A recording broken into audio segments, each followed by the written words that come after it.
what lies behind the phenomenal progress of physics in the last few centuries. So we have seen that physics has emerged mainly in the last few centuries, mainly after 17th 18th century.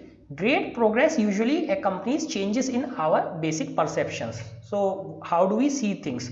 First, it was realized that for scientific progress, only qualitative thinking, though no doubt important, is not enough. So first, what was thought first?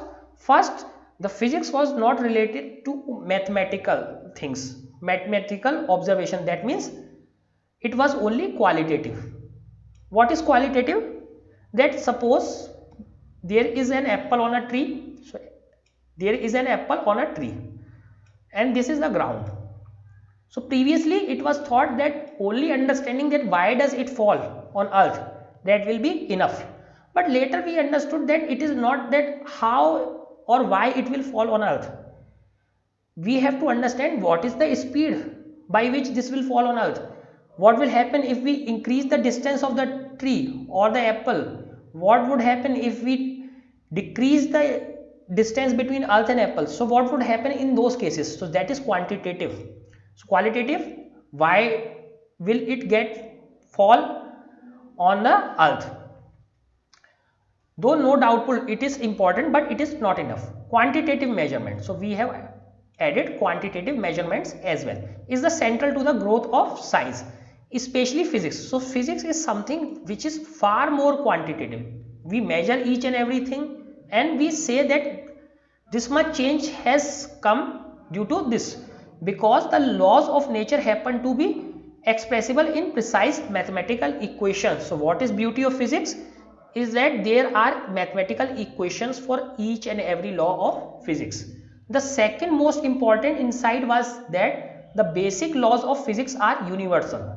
So this is another important thing, is that basic laws of physics are universal. So it does not matter that if you take one law that is applicable to an apple on a tree, to moon and earth, to planets moving around the sun, and even on the whole universe. So that means these are universal, that means these are true everywhere. The same laws apply in widely different contexts. So this is the thing. Lastly, the strategy of approximation. This is very important. Approximation, what does this approximation means? So approximation means, suppose we have a wire. Size of this wire is, let us say, 100 centimeter. 100 centimeter.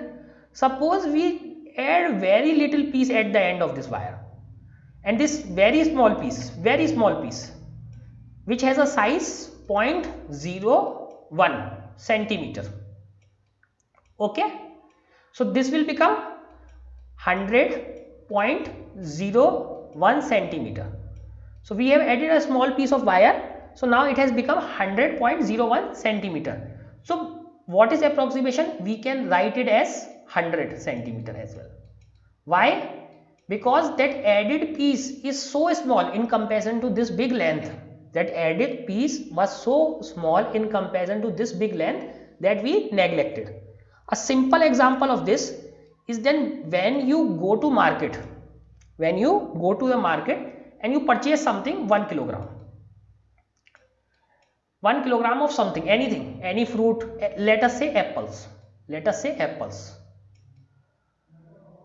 so will the fruit seller take out if this is 1.003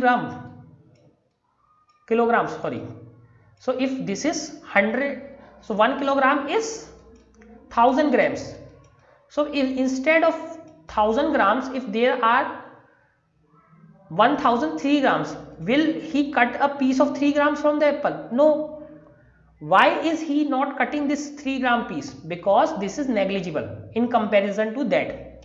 So if somebody has to pay you 1000 rupees, if he give you 999 or 1001, so will that make a difference? No, because 1 rupee in comparison to 1000 is nothing. So that is called approximation. So the same laws apply widely in each and every context. Lastly, the strategy of approximation. Approximation means we sometimes approximate things to their nearest things, turned out to be very successful. So this is very successful. Why? Because most of the time it makes life difficult, because if that apples were found to be 1003 grams and the price is 100 rupee per kg. Okay, so price is 100 rupees per kg. So what would be the price? Price would be 100 rupees 30 paise.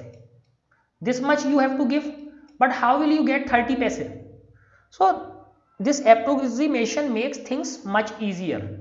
Approximations makes things much easier. You give simply 100 rupees, he neglect that he has given 3 gram extra or 3 gram less, and things are much more simpler. Most observed phenomena in daily life are rather complicated manifestation of the basic laws. So most of the things that we see in life are complicated. Scientists recognize the importance of extracting the essential features of a phenomenon from its less significant aspects. So what does scientists do? Scientists take the important part of that, or the main important features of that phenomena, and separate it from the less significant aspects. It is not practical to take into account all the complexity of a phenomena in one go. So what will happen if we try to take all the things in a single go? So this phenomena or this thing will not be solved. A good strategy is to focus first on the essential features. So what is good strategy? First we focus on some of the important features, discover the basic principles, and then introduce corrections. So what is this? First we do something, we see something basic, and then we add some complexity. So one of the classical example is that we have a simple pendulum.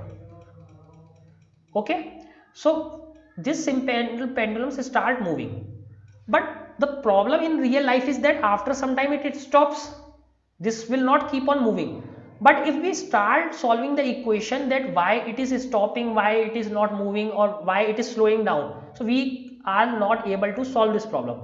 So what we did initially, we take that this pendulum once started will keep on moving, with the same amplitude, it will not slow down. Once we understand that problem, then we add the effect that it is slowing down. So step by step we increase the difficulty. So first we understand the basic principle, then we introduce corrections to build a more refined theory to the phenomena. For example, so let us see one more example of this, that how it is done.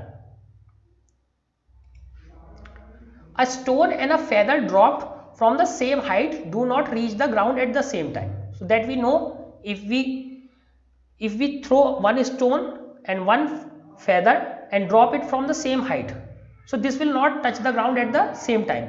The reason is that the essential aspect of the phenomena, namely free fall under gravity. So we are examining the free fall under gravity, is complicated by the presence of air resistance. So why do these things not fall on earth at the same time? Because there is air present in the atmosphere. But if there is no air, both will touch the ground at the same time. To get the law of free fall under gravity, it is better to create a situation wherein the air resistance is negligible. So what we did, we take a jar, in the jar we do the vacuum, then we drop one feather and one rock. Both will touch the bottom of this jar at the same time, because air was not there. But in reality air was there, that's why feather take much more time than the rock. We can, for example, let the stone and feather fall through a long evacuated tube, that means vacuum tube. Evacuated tube means vacuum tube. In that case, the two objects will fall almost at the same rate. So they will touch the ground at the same time, giving the basic law that acceleration due to gravity is independent of the mass of object.